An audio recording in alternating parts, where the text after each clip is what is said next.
or Female, Episode 14. You should talk to him. Niece, I desperately wanted to be in a relationship when I was in college. I worked and studied all through high school, turning down advances because I was waiting until I got to college to begin being in a relationship. It was a mistake. A big mistake. Had I not developed bipolar disorder, I may have been able to fulfill my dream of raunchy escapades, but the illness hit at the end of first semester. I didn't have enough time to close the deal with the few gentlemen I thought would have been great prospects.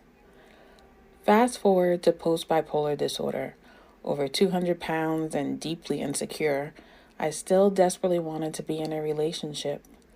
I sat in the dining room across from Juan, one of my closest friends in college, staring off into the distance at a man who was the most attractive mix of The Rock and Mr. Clean.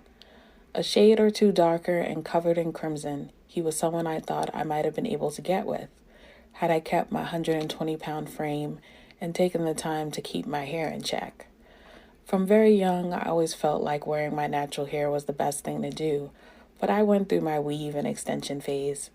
Sitting in the dining hall that day, I had large cornrows going straight back.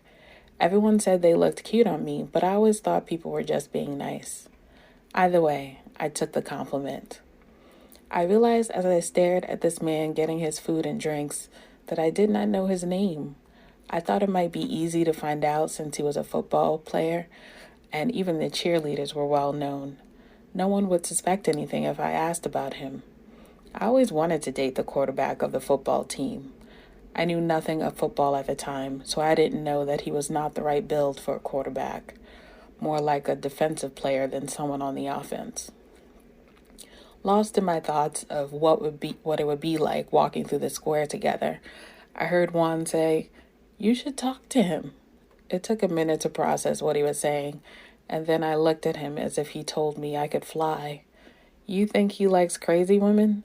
You're the most sane woman I know." That may have been true, but he didn't date women, so he wasn't actually a good source. He would talk to you. Yes, he would probably talk to me, but would he date me?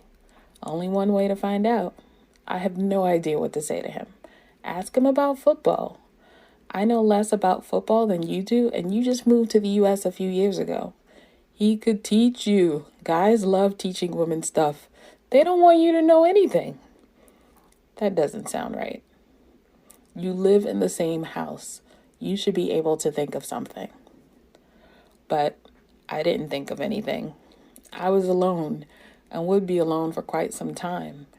In my mind, I thought being with someone must be better than being single. Being single meant no one to cuddle with when it was cold, and Cambridge was very cold. Being single meant walking everywhere on my own.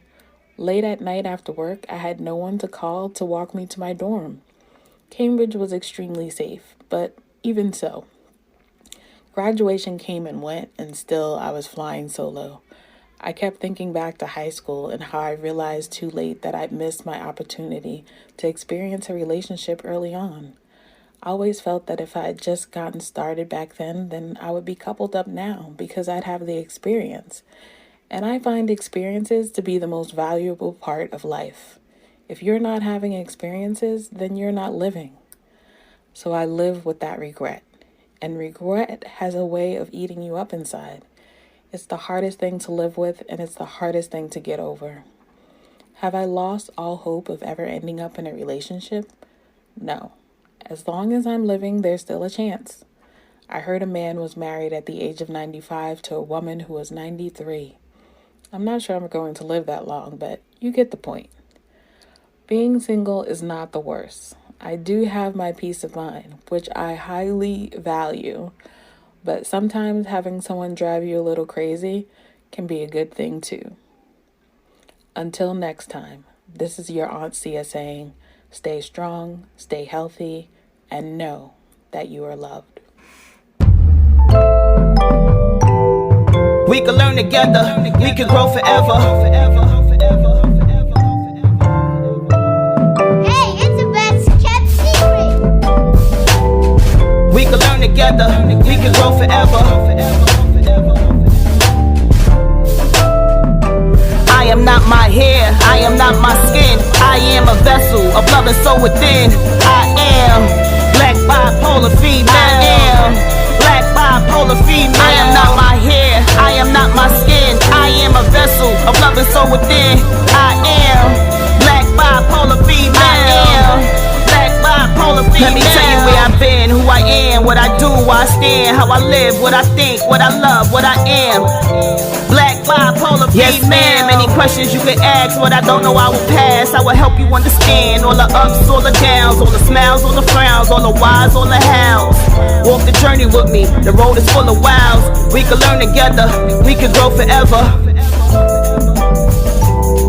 We can learn together, we can grow forever.